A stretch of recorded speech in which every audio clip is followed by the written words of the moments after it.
20. Did it ever occur to you that only man-made laws prohibit? Moses may or may not have been inspired to proclaim the Ten Commandments, but he certainly employed the human formula in more than half his rules of conduct. Jesus Christ, on the other hand, gave only 2 commandments, and both of them were affirmative, constructive, and positive. Nature's laws are that way. They affirm instead of prohibiting. If you violate her laws, you are your own prosecuting attorney, judge, jury, and hangman. Nature says you must eat sanely, sleep soundly, care for your body, avoid anger and hatred, be industrious, sober, and self-respecting.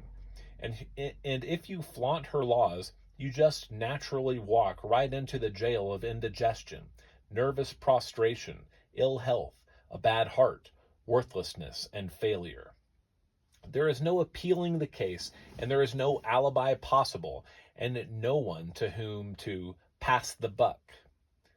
In the last chapter, I have drawn some conclusions from my knowledge of nature's laws that have to do with the prohibitions in the raising of children. But that is only half the case. The precepts above cited, learned from 70 years of close application to nature's ordinances, teach us what not to do. But there's a big and inspiring other side, the true natural laws that are affirmative and constructive. The first that comes to my mind is the law of fixing new and desirable characteristics in the little human plant through environmental influences.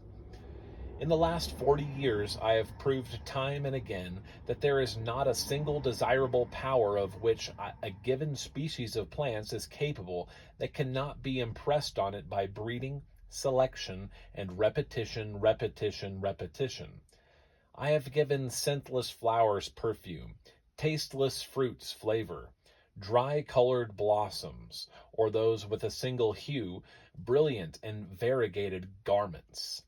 Time after time, as already related in these pages, I have taken a definite order to produce a definite quality or set of qualities in a well-known and apparently unchangeable plant or flower or fruit, and in a comparatively few generations have delivered the order. Choose any reasonable improvement you please in a plant, and it can be accomplished. Not only that, but it can be fixed in the plant so that, short of reversing the process employed, or permitting nature to reverse it, letting the plant go back to its wild state, it will remain fixed and unalterable in its new character.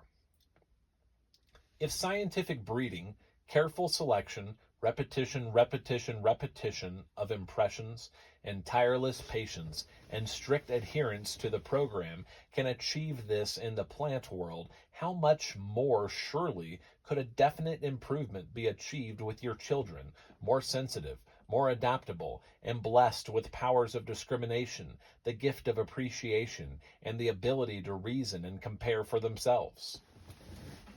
This is not to say that you can make your boy a great financier by early training, or turn your girl into a peerless musician if she has no aptitude for music. You cannot make the peony bear, You cannot make the peony bear, nor the ivy produce roses. What you can do is give the peony sturdiness, variegated color, the power to grow taller, or the habit of growing dwarfed. You can give the ivy some few new habits with a limited range, but surely and definitely. What do we use as illustrations just here for the peony and the ivy? Why do we use as illustrations just here the peony and the ivy?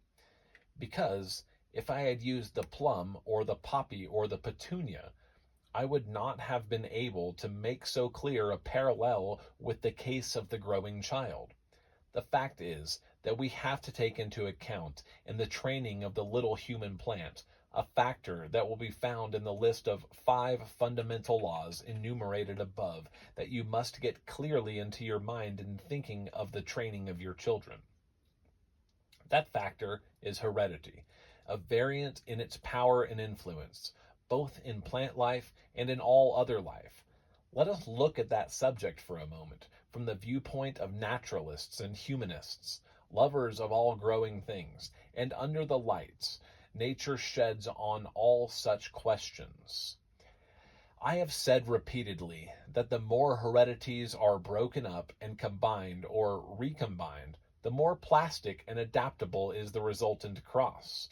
You throw the plant out of its accustomed routine. You blow it into fragments as though with dynamite. Many of the old characteristics, traits, and tendencies on both sides are sent sky high and never come down. But in the recombinations that do occur, you catch heredity off balance, teetering and swaying, and for that reason, the more ready to follow suggestions or leads given it from outside, that is, from environment. I have been the environment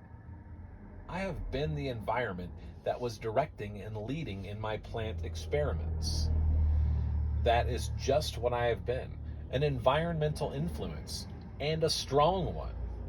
I said in an earlier chapter that the reason I could work so successfully with the California poppy was because I found it a plant with an unbalanced and teetering heredity because of its comparative youth and because it had to adjust itself to widely different environments in order to live in the widely diversified climates and soils of its native state.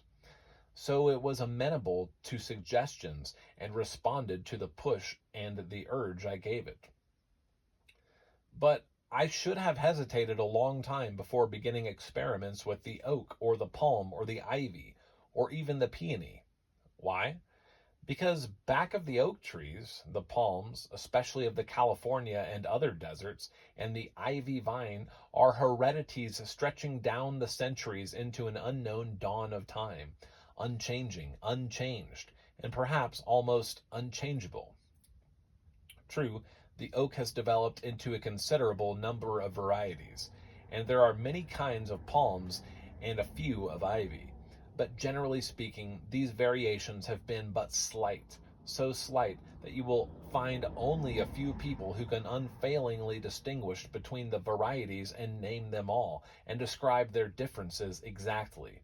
The main heredity line is a strong, definite chain, and the essential characteristics shown by all the links are so fixed that it would require a charge of TNT to break them up. Mere gunpowder wouldn't more than give them a slight shock. Now, we can go back to the analogy between plants and children with a new light shed on the discussion. You cannot make an artist out of a boy who cannot draw a straight line. We have agreed. Why not? Because if he has no tendency that way and no ability that way, it is certain either that there is no artistic bent in his more recent hereditary line, or else that, when that heredity was recombined with the heredity of another family, as in the mother's or the father's, your boy received bequests from other hereditary characteristics, and the art germ was omitted, or almost so.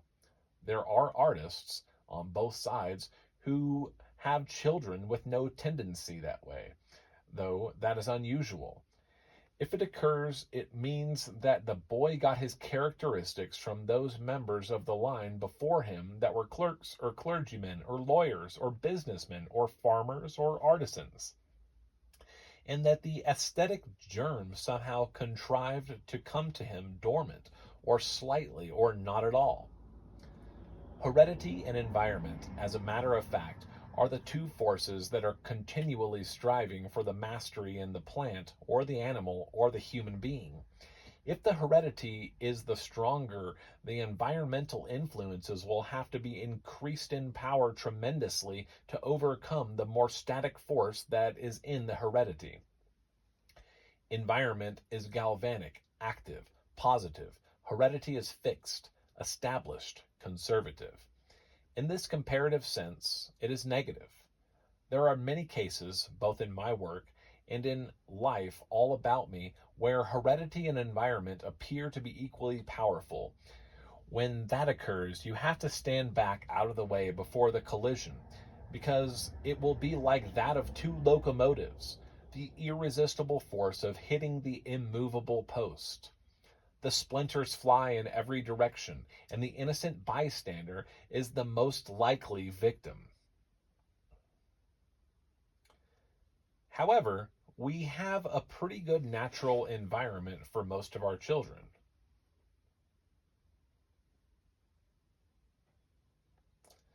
If we will take advantage of it, what we must discuss for a moment now are the children whose environment is bad, worse, or worse, and the children in the whole list who are below normal or abnormal. One of the greatest fallacies of near science and of amateurs in nature's school is the belief that only from the normal can we get our best development and results. As a matter of fact, nature shows us again and again that it is from abnormalities that some of our most valuable and beautiful plants arise. Perhaps the very load and burden of great possibilities occurring by a chance recombination of heredities in a plant leaves it little room for the characteristics most useful to its own continued existence. From that weak or abnormal plant, that genius plant, may come the very characteristics we are looking for, and our only problem is to nurse it physically and keep it strong enough to pass on its overload of spiritual or aesthetic essences to its children. How many of our great men have either sprung from weak or below normal mothers or fathers? How many have themselves been crippled or deficient in some physical attribute? The list is long and impressive. More than that, it is sublimely inspiring. Physical defects or abnormalities may be due to the fact that the strength of the body has gone into a great soul or spirit or mind. I would be the last to condemn the weak or sickly crippled. I have found too many cases where the physically subnormal or abnormal plant produced the finest and longest forward step in an experiment. In the human plant, however, there is a power that my flowers and trees do not have, except in a figurative sense, the power of mentality. The question of what to do where the child is mentally deficient is one to be answered in love and pity rather than with cold science. Yet even here there is beginning to dawn a great hope and great promise.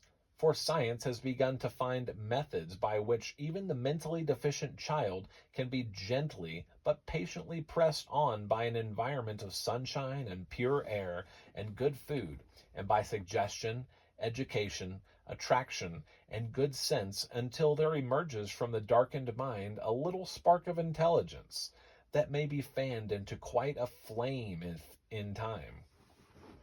Repetition, repetition, repetition again finds itself justified as a method here. It must be self-evident that the hopelessly deficient mental person should not be allowed to jeopardize his fellows in a violent moment. It must be fully as evident that he must be restrained from jeopardizing the race by propagating his own kind. But mercy and kindliness and generous, healthful, patient care are the least we can give our little ones who, through some weakness in heredity or some accident in environment, came into the world cursed and burdened with the horror of imbecility. It is, perhaps, idle to repeat what every right-thinking person has been saying from the beginning of time, but I cannot help making one plea for natural surroundings for your children. In this day of the automobile and the fast local train and the bus, it is possible for perhaps 80% of Americans, at least, and of Canadians and Australians, for example, to live out where nature is not a complete stranger to the child. Pictures of little children in the great cities in the heat and deadly fumes of summer, or the bleak and deadly grip of winter, so wring my heart that I cannot look at them. Stories of their transports of joy when some kind-hearted person or agency gives them a week in the country would be sufficient. If I were the tyrant and supreme dictator of the land, to cause me to raze all our large cities to the ground and send the inhabitants packing into the open. Our so-called civilization seems to be tending the other way, away from the country and toward the city. But as I have observed in another place, this growth of urban population has been given a temporary and salutary,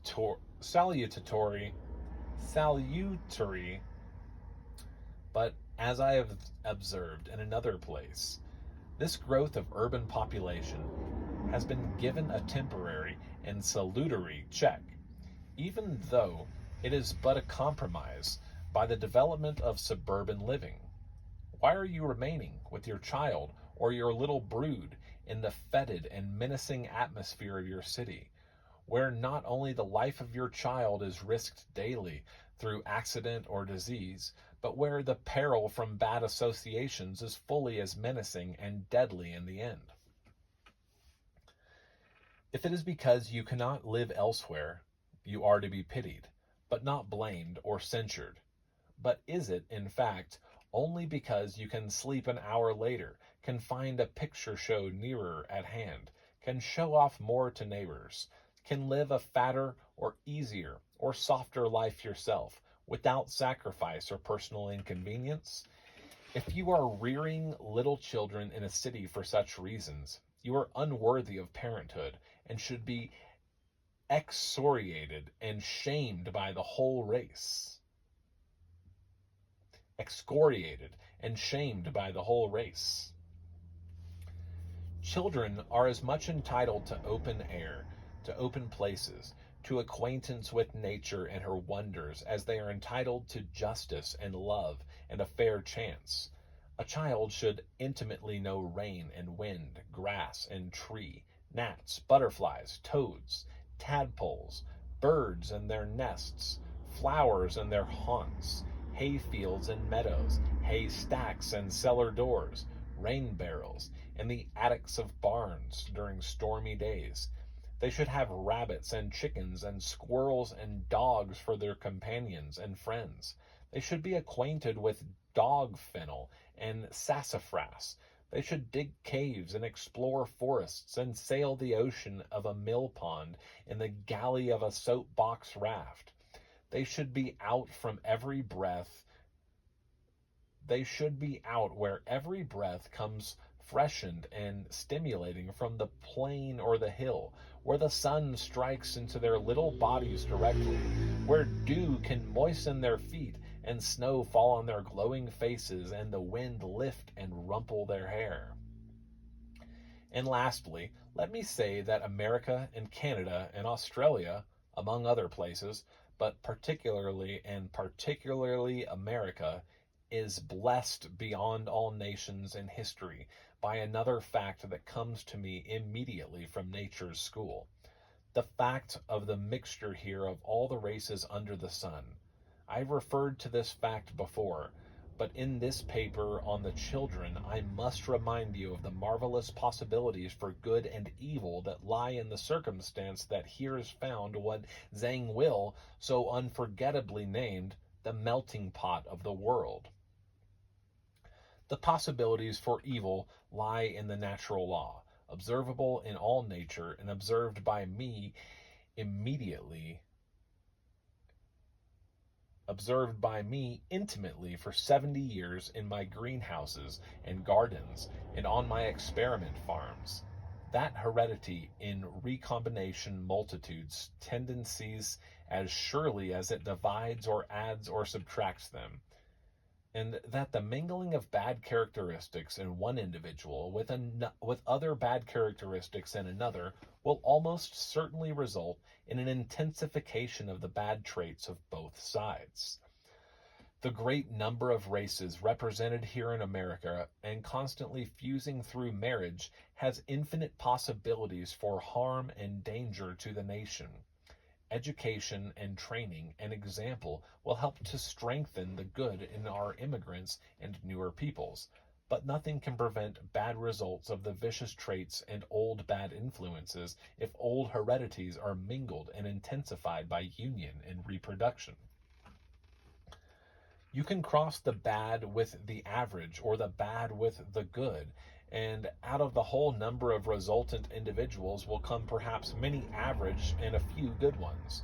But when you join bad with bad, the best you can hope for is one, maybe, with the saving spark of a few good habits from the parents, since there is no such thing as a wholly bad man or woman. And the rest preponderantly bad and perhaps a great deal worse than either of the parents. On the other hand, as I have suggested above, the union of the less desirable with those who are better morally and mentally will start a slow upward tendency in the family line. The corollary of the proposition is that from the joining of the best, you will get something good and worthy, and perhaps something vastly superior. As in plants and animals, so in humans. This combination and recombination of heredities set up a great commotion in the hereditary germ. The sparks fly, the whole body is thrown out of equilibrium, and from the perfected unions of germs may come the most amazing and the most attractive and desirable results. That is why America, made up of all these combinations of races and heredities, and types and varieties of individuals, has for its natural heredity, as a whole, the sum of all the heredities of all, with the environments of all times, all peoples, all countries, all conditions, all stations, all persuasions and possibilities and potentialities. That is why America is producing now and will continue to produce versatile, adaptable, energetic, ambitious, and enthusiastic young men and women capable of almost infinite achievements and so constituted as to offer promise of triumphs in science and art and commerce and thought that makes one dizzy to contemplate. There is nothing magical or fortuitous in the fact that America is a great nation, very great in every sense when its youth is considered. Nature provides all the machinery and ages ago gave us all the laws. A few discerning men, like Pitt in England, saw this before it came a fact. It could have been foretold by any naturalist, and was foretold by Emerson and Thoreau and Whitman. The joining of diversified heredities had to produce something strong, virile, adaptable, the environment of early hardship and trial, of freedom, mental and physical, of strong moral inclinations, and of incredible possibilities and natural advantages, had to press on those heredities with a favorable upward tendency. There was no escaping the law. What are we going to write on the white pages of our children's lives? For you may be well assured that it is we who must start their story for them. We must write the first paragraphs, and we must even lay out for them, up to a certain point, the plot and nature of the tale. For it is from their beginnings, given them by us in their earliest childhood and in their schools, that they will take the leanings and the inspiration. We will influence them so that on us depends whether their narrative be petty, futile, sensational, or inspiring, uplifting, and imperishable.